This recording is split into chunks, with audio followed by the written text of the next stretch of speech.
What is up, everyone? Welcome to the name is interesting 10 at 10 with EHP, or should I say 10 to 11 with EHP? What is up, Eric? It's been a while.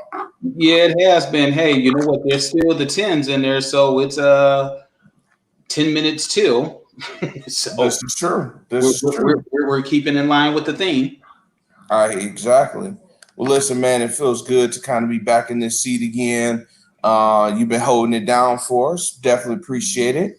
Been having some things going on that have been I had to be taken care of, but here we are. So appreciate you holding it down for EHP, sir. Not a problem, sir. You know, the pleasure has been all mine. So I can walk and chew gum at the same time, it would seem. Ah, no, that's a good thing. Well, listen, as we announced a couple weeks ago, this is our last Thursday show before we go on a break for a couple months. You mentioned that you're going to probably do some things off and on, whatever, blah blah blah blah. I will be active on social media, but as far as being able to see this wonderful looking face, I'm not sure if that's going to happen or not. We'll see how that goes, but uh, let's go out with a bang, man. What you think about that debate? I see you got it as your name. Uh, what did you think? Well, I think the debate was very interesting, but hold on one second because I wanna remember that face, and there we go. I hope you don't use that picture when you're doing special things with yourself. Absolutely not. You know what? I don't need your picture. I have other means of taking care of that. But hey, I appreciate your concern. I'm talking about praying. What are you talking about? I'm talking about the same thing. Okay, just checking. So, Oh, man.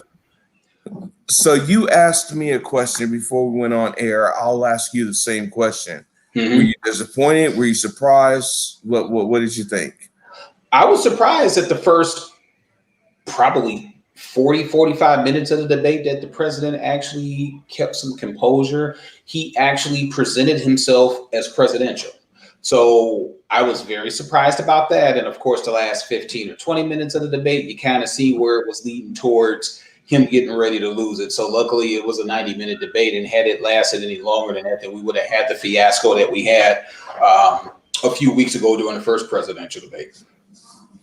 I do have to agree with you. I can't believe I'm saying this, but I do believe he carried himself pretty presidential for the majority of the debate as well. The funny thing is, I don't know about you, but they said they were going to mute the mics. I don't think they ever really did, because I could hear little rumblings. They weren't interrupting each other, which was great. So we really got a chance to hear them talk.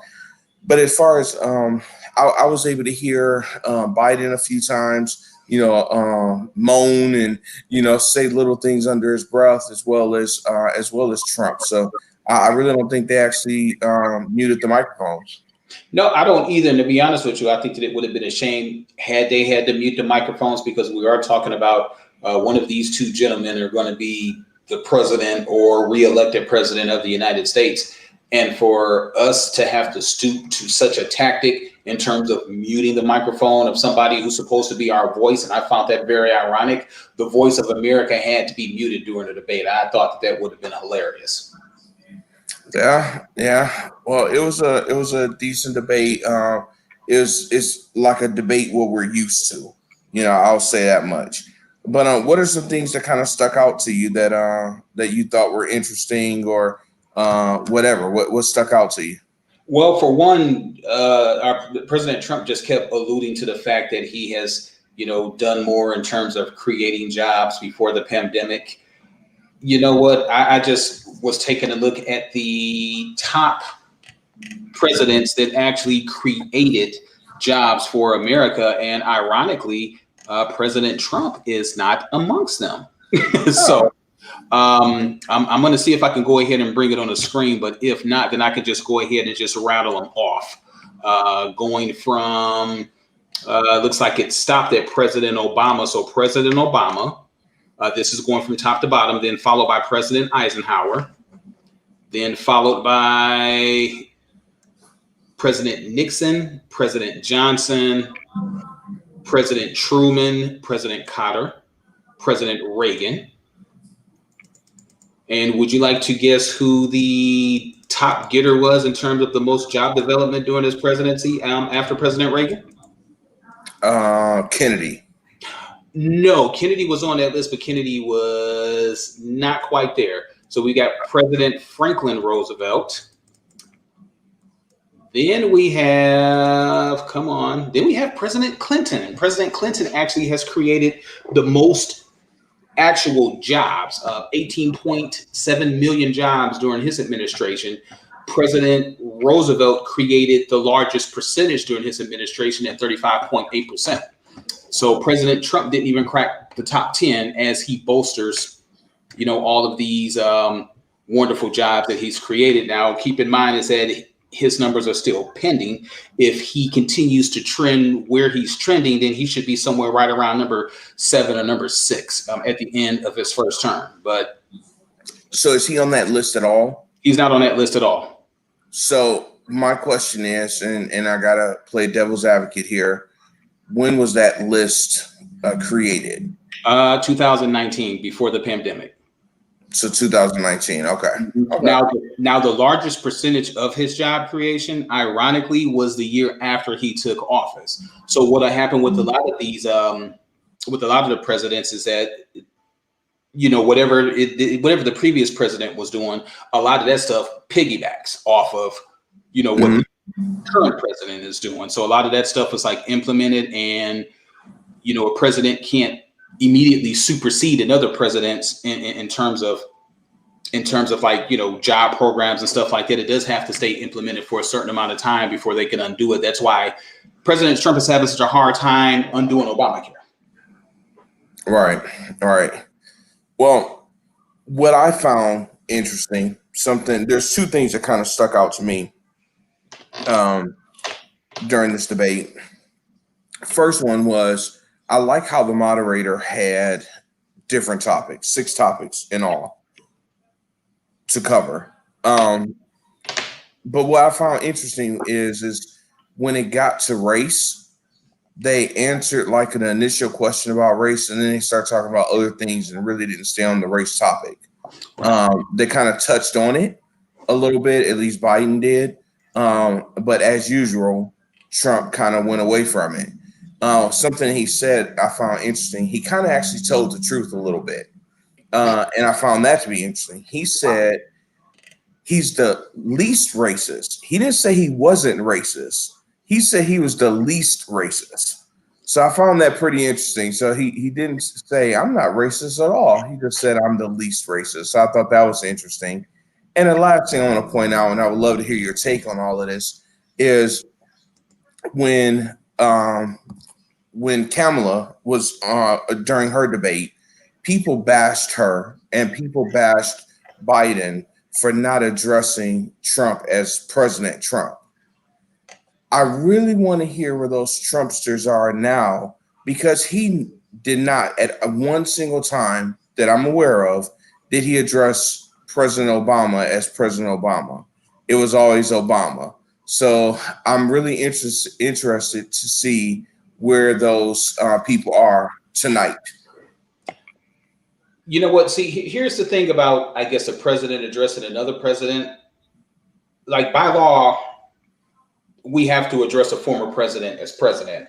I don't know if that same law actually applies when it comes from one president to another. Now, granted, regardless of how I feel about Donald Trump, he is the president. So I will address him as President Trump, because that is the title, that he's earned. And like I said, out of respect for the office, whether I like him or not, he is still the president. When he leaves office, he will still be the president. Now, whether or not Donald Trump, well, actually, there is no whether or not. Donald Trump doesn't respect Barack Obama as a peer. He doesn't respect George Bush as a peer. He doesn't respect Bill Clinton as a peer. He doesn't respect the first Bush as a peer, and so forth and so forth and so on. I think we can go down to President Carter because he's the oldest living president. He doesn't have any respect for his peers. He doesn't have any respect for what the other presidents have done while they've been in office. And Yeah, you're right. I think that it's extremely disrespectful. He doesn't acknowledge the fact that Joe Biden is a former vice president. You can hear just the disdain in his voice, even when Mitt Romney and Barack Obama had their doings. Mitt Romney still addressed President Obama as President Obama, and President Obama still addressed Mitt Romney. I think he was a governor at the time, so he addressed him as governor. So you know what? He just doesn't have respect for his fellow constituents, nor the American people, for that matter, in my opinion. Well, that brings up a good point because you and I are kind of cut from the same cloth. We born raised in the same area, inner city Detroit, and what I've always lived by is to get respect, you got to give it. Most people do not give respect if they're disrespected. So my question is yes, even though, and I'm gonna play devil's advocate here, but there's some of my feelings in this as well.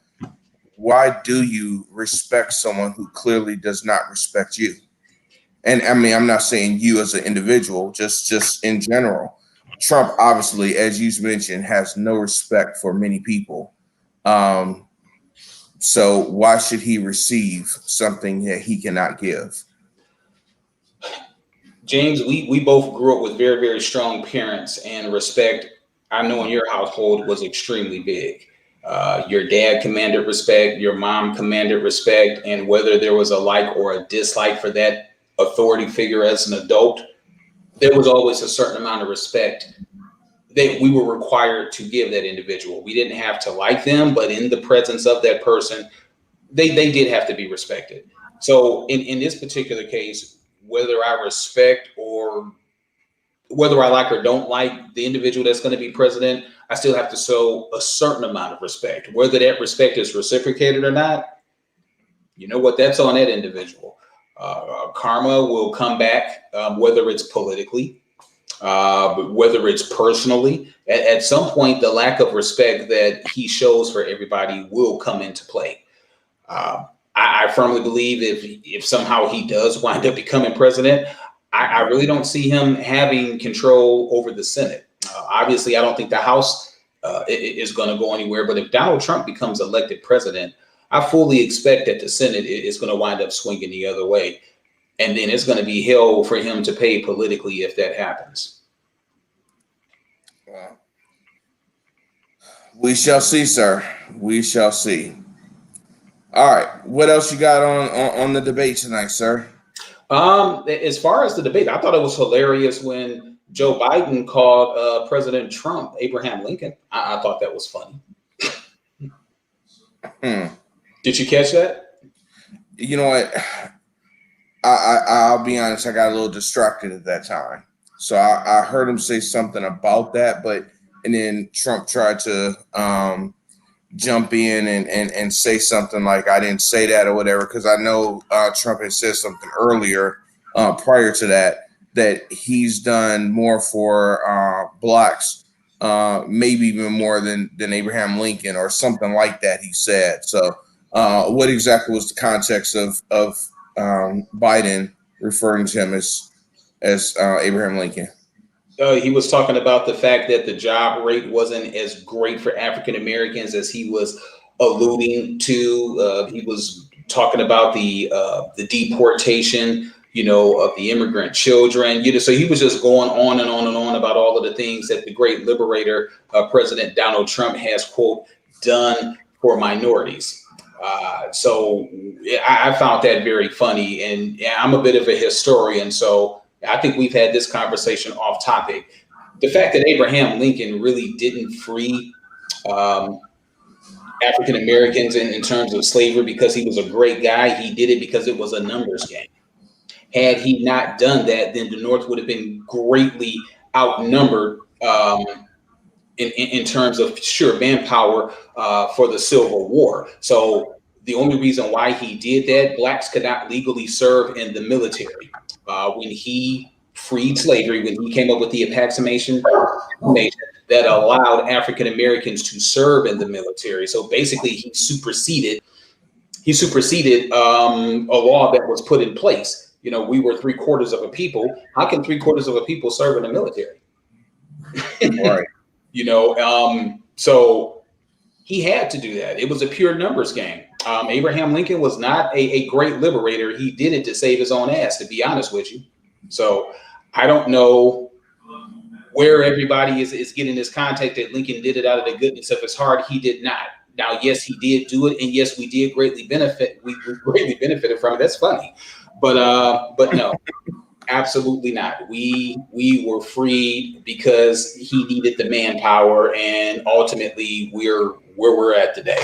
So, everybody, please do your research on Abraham Lincoln and his reasons for actually freeing African Americans from slavery, and then we're not even going to get into the slow travel news that people down over in Texas didn't realize that we were free till it was at about 2 years later after everything had been signed. So it's just a bunch of stuff. Right. Well, man, I don't know. I don't know. But you know what? I'm listening to you, and I saw something that was pretty funny that I want to share with you and the people. Wow, that's damn. You know what? That actually looks a lot like his hair. It does. It does. Yeah. I think you captured his good side. Yeah. Well, got a good picture of the Lion King. So, listen, man, it's been a while since we've been together. Sports. What's been going on in your neck of the woods? I know the Lions are down here in good old hot Atlanta, ready to take on the Falcons, and hopefully we can take home our third win of the season. But what's been going on that you want to talk about? Yeah, I want to talk about the Lions. A couple of things. One, it looks like that Matt Patricia wound up saving his job for another week or two. If they didn't beat Jacksonville in the manner that they beat them, then yeah, I was so hoping that the Lions would have lost that game, only for the fact that Patricia would have been out of there. But do you think they're okay? You know, I'm blue and silver to the core. Do you really think the Lions ownership will have the balls to fire coach in midseason? Do you really think they would do that? Well, why not? Why wouldn't they? I mean, why did they fire Caldwell? Why did they give Patricia another year? Why is Quinn still the GM? There's a lot of whys. There are a lot of whys. I mean, the fact that Jim Caldwell had 9 wins his last season and Patricia's had 10 wins over the last 3 years. For one, I mean, if you ask me, we definitely have digressed for certain. I can understand what they're trying to do, change the culture, get character guys. I understand all of that. But you know what? To be honest with you, the culture was changing with Jim Caldwell. Didn't have a losing season. 2 of the 3 years that he was the Lions coach, the Lions were in the playoffs. Stafford, continued to have fantastic numbers. Why did we have to make a change? I do not know. But this is one thing that I can tell you. I've been hearing some rumblings through the media that the Lions are planning on doing a couple of things. And I don't know if you've heard this or not, but did you hear that the Lions are thinking about trading Kenny Galladay? Trading who? Oh, yeah. I saw some reports about that today. I don't like it. I don't like it. What are your thoughts on it? So you know who they were talking about trading him for, right? Huh? Do you know who they were talking about trading him for? I heard J.J. Watt. Right. And then did you hear what the fallback plan on to replace Galladay? And Antonio Brown. Exactly. I don't necessarily agree with that. I mean, that was the reason why Golden Tate was let go, because of Kenny Galladay. So Galladay was like a season and a half if they do that, and he was hurt during the early part of this year. So You know what? If we were getting Antonio Brown, the guy that was on a cover of Madden, then absolutely. But we don't know what sort of nut job we're going to wind up getting if Antonio Brown comes to the Lions. He could be extremely disruptive. And unlike Ben Roethlisberger, Matt Stafford is not that vocal type leader. He's not that stand up for yourself type guy. So he's real chill. He's real low key. And I love that about him. But that's why you need character guys. You have somebody like that. You think we're digressing now, having Antonio Brown, it would be horrible. Even though I would love to have J.J. Watt, don't get me wrong, and if they had a viable plan to get a replacement receiver, because we're not losing on the offensive side of the ball, it's the defensive side of the ball. So in a way, I can understand why they would want to do that, but replacing Galladay with Antonio Brown, that's ludicrous. So here's the way I see it. It will be one of the dumbest things that the Lions organization could possibly do. One of. And this is the reason why. When was the last time J.J. Watt played an entire season? What it was, 17, I think. All right. Also, another question is, when was the last time Antonio Brown played in the NFL? Last year at the beginning of the season, so you could say it's been a full season. And he played one game, I believe, if memory serves correctly. Yep, I believe. I think it might have been two, but yeah. All right, 2 out of 16, if memory serves correct. The NFL is still playing 16 games, right? They're not playing 2 or 3 games, right? Yep. All right, that was me being sarcastic, by the way. Yeah. So these guys are both getting older. J.J. Watt stays injured. Antonio Brown is a nut job. Antonio Brown hasn't played in over a year. Kenny Galladay is, all intents and purposes, someone that stays out of the news in a negative light. Why would you do that? You know, if the Ford family don't hurry up and fire, I don't care if they went out. Maybe that's a stretch. But they need to go ahead and get rid of Quinn first. Because what's going to happen is this, and I think I put this on Facebook. What's going to happen is this. We're going to fire Quinn. We're going to fire Patricia. We're going to have 2 open positions, 2 huge openings on our staff. Off-season is going to come, and anyone that's worth anything is going to be picked up by other teams. And we're going to be searching for a general manager. We're going to sign our general manager after all the top talent is gone to be the head coach of their new teams. And then after we hire our general manager, then we're going to start our head coaching search. We need to go ahead and cut ties now for the general manager position, stand pat with our current roster. It is what it is this season. And get a new GM like as soon as possible. I made a post and was talking on my personal page about some potential candidates, and I think it was Soleil who mentioned the best thing that she can see is us hiring Louis Riddick as our GM. I would love that. I think that would be awesome. We cannot. For our head coach, we cannot do what we typically do. Hire someone without experience. Handful of times we've hired someone with experience, like Steve Mariucci, like Jim Caldwell. Caldwell turned out good, ended up being a good hire. Mariucci was not. But you look at some of the other coaches we've hired, Jim Swartz, Matt Patricia, who else? They have not been good hires. We cannot go that route. Some people say Lincoln Riley from Oklahoma. I say no. Too soon. Urban Meyer from Ohio State. I say no. I would be okay with Urban Meyer. And from this standpoint, that Urban Meyer has a winning track record pretty much wherever he goes as a head coach. Now, understandably, is college, but let's look at Pete Carroll. Pete Carroll also had a similar pedigree. So, but Pete Carroll is also the general manager too. So, like Bill Belichick, he is responsible for making all of the personnel moves. So if you do a Myers hiring, you cannot have a non-football guy impeding the decisions of a football guy. And here is where I think that the Lions have always had that problem. You've got a football person, and I'm not saying this is the case with the current situation, but you have a football guy that is wanting to do one thing and a non-football guy is wanting to do something else. That is where I think the Lions are having their issues. Mm-hmm. So there's one. So the list that I put out there was Bill O'Brien, Urban Meyer, Lincoln Riley, Josh McDaniels, Raheem Morris, Todd Bowles.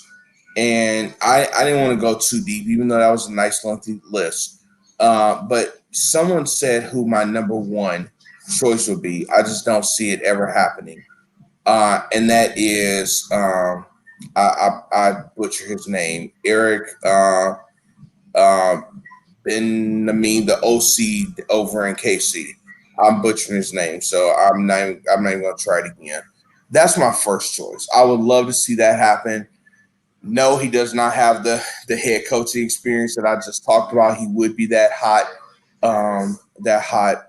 coordinator, but I would like to see that.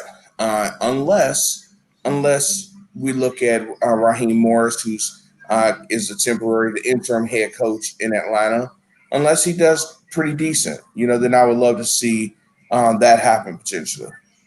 So, what are your thoughts on the list of potential head coaches? Well, first of all, if Eric Raheem does well in Atlanta would be stupid not to make him the full-time coach. Secondly, the scenario that I gave you about making the head coach also the general manager, only if that head coach has experience, say like a Bill O'Brien. If it's a hot prospect coming off of the coordinator wire, as you say, then yeah, I think that they need to obviously focus on the team. So, you know what? It's really hard to say. I told you I think they should go ask Jim Caldwell to come back. I know it's unheard of, but in a few situations to bring a coach back that you fired. But I really do think that Jim Caldwell would reinstill the culture that he was establishing in Detroit. Like I said, they made some moves, and if you notice, the key thing when Caldwell was the coach was the consistency of the offensive line. The Lions do not have consistent offensive line unity, camaraderie. So that's the thing with the Lions. It's like, yeah, they do great offensively, but it would be so much better if they actually had a decent offensive line. I think TJ Lane was on the offensive line at the time, and they had some other notable folks to protect Matthew Stafford. Yeah, the running game sucked, but their passing game, the short passing game, took the place of that. So it's let football people make football decisions. That's my thing. Yes, Urban Meyer is probably not coming here, and other names don't inspire you. I understand, but hey, Martin Luther King have a dream, so do I. So Soleil, what name out there inspires you? What name would you like to see on that short list of being the next head coach for the Detroit Lions? Would love to see that. I'll definitely put it up on the screen when it comes through. I'm thinking Saleh McCants should be the next head coach of the Detroit Lions. You said the exact same thing to me, sir. No, you should be the general manager. Oh, okay. I would hire Saleh. You know what? I would too. Saleh's got some pretty good ideas. I definitely would shake things up in the NFL. I know Saleh wouldn't take no gump from nobody. Right. So I will put that up, but we're definitely over 10 minutes. But it's been a while. So last thing for me, sir. Monday, we have a very special show. That is this Monday, right? Yeah, I believe it. It depends on what we're talking about. What are we talking about? It is. It's this Monday. We're going by the original schedule? Huh? We're going by the original schedule, right? Yes. Okay. So this Monday we have Randy coming back, correct? Mm-hmm. Yep. So Randy Hopkins is coming back to the show. One of our favorite guests, and Randy is going to be educating us on the differences between the electoral college and the popular vote, and I'm definitely looking forward to that. I think we all have a pretty decent understanding of it, but to go a little deeper from a politician point of view, I'm definitely looking forward to that conversation. Yep, and we may have some other insight from some other individuals that may be able to lend some expertise. You got Kwame hitting on? Hmm? Kwame is going to be on the show? You know what? I think Kwame is going to be otherwise engaged, but I am going to reach out to some other individuals. Don't want to make the show with too many guests, but I'm going to reach out to somebody who has served in public office and who has a pretty good insight on that as well. Somebody from the opposite party. So that's what my preference would be, to get somebody from both sides of the equation. Hey, hola, ¿cómo estás, señor? Mr. Soden, how are you, sir? All righty. Being good to be seen, sir. Good to be seen. Good to be back. I told Eric in the very beginning, it feels good to be back in this seat. So definitely appreciate it. So for Lace, that probably Robert Salah from San Fran as coach or the head coach of the Minnesota Gophers. I can't say that I am necessarily educated on either one. The Minnesota Gophers coach name is evading me right now, but I have heard that as a hot prospect this year. Matter of fact, I believe, Big Ten football starts this weekend, so I'm excited about that. It definitely does, and I'm actually trying to get the Minnesota Gophers. Are they known as the Gophers or the Golden Gophers? PJ Fleck. Say DJ what? PJ Fleck. And both PJ Fleck, yep. And both Soleil and Ben was nice enough to give us that answer. So so I've definitely heard his name as a hot prospect lately and for NFL jobs. So let's see how Minnesota does this year. I don't know if that guy sounds like a coach or if it sounds like he's going to go throw a party after the game. Yeah, I'll have to bring my red Solo cup. Hey man, you a street prophet? Answer me this. Since you've been out, there's been a couple of vacancies that have been filled during the NBA, and an old friend of ours has a job. Oh God, yeah. See, my mind was going somewhere else. I'm not gonna put this person on blast. I'll talk to you offset, but yes, Stan Van Gundy. The wrong damn Van Gundy. Yep. I don't understand what has he done other than he took the Miami Heat. I'm sorry, it was the Orlando Magic to the NBA Finals. He did coach the Miami Heat and the Pistons, but the thing that the development of Dwight Howard, and he took the Orlando Magic to the NBA Finals, which they promptly got whooped, but he did get to the NBA Finals. Why does he have a job? Well, you know what this guarantees? Zion will not play in a second contract in New Orleans. I agree.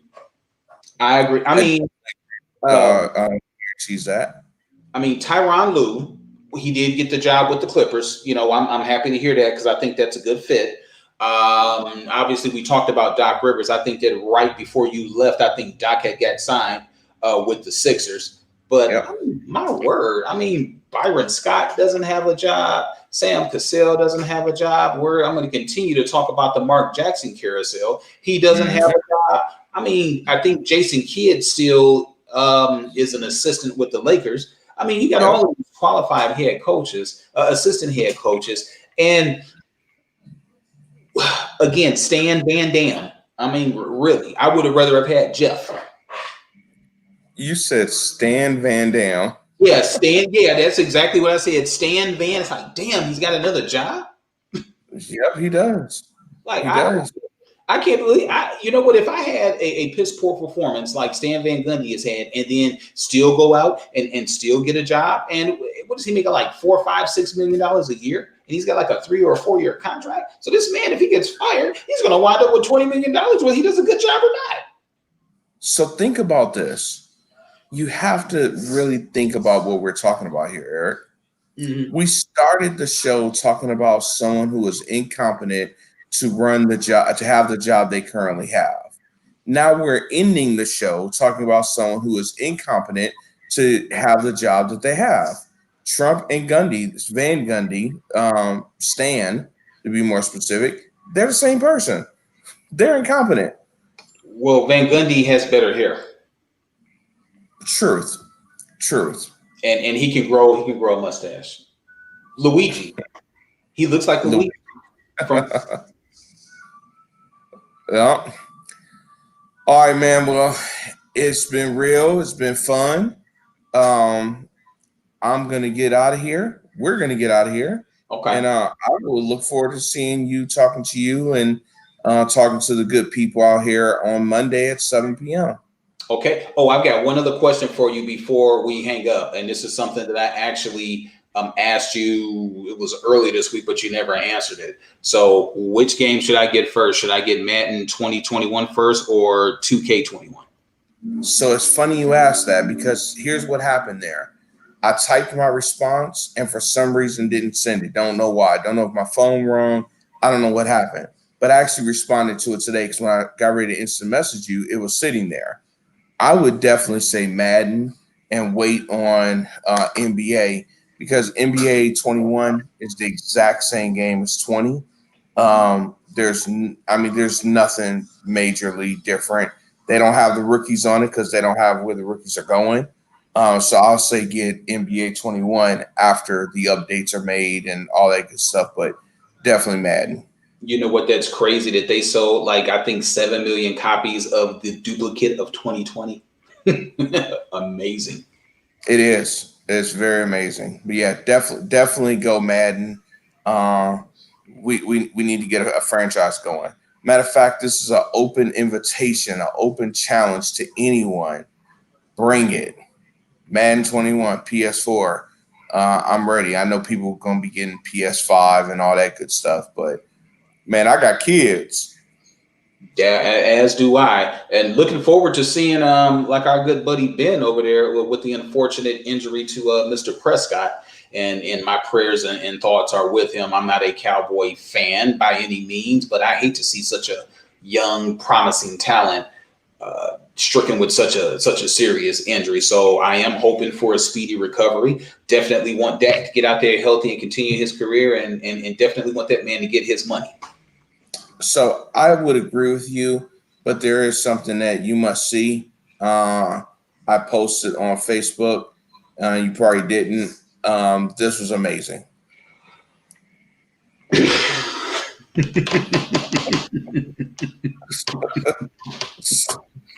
So, Would you mind sending that to the Godfather of BS3 Radio? Because I'm pretty sure he's going to. Huh? I definitely tagged him on it. You did.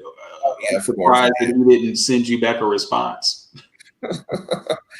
Yep, I definitely tagged him on it. But we got good old Zeke here, getting ready to go into the game. Wow. Yeah, I thought you would enjoy that. Wow. Where did you find the time? Hey, it's on Facebook, sir. It's out there. All right. Well, go ahead. I know you real. I know you got stuff to do, and it is 11:29. So we've been on for approximately 40 minutes. So you're old and you got kids. You need to go to bed. Right. All right. Well, everyone, it's been real. You heard it from our mouths to your ears. 10 at 10 with EHP goes bye-bye. All right. Stay safe, America. We'll see you Monday one last time.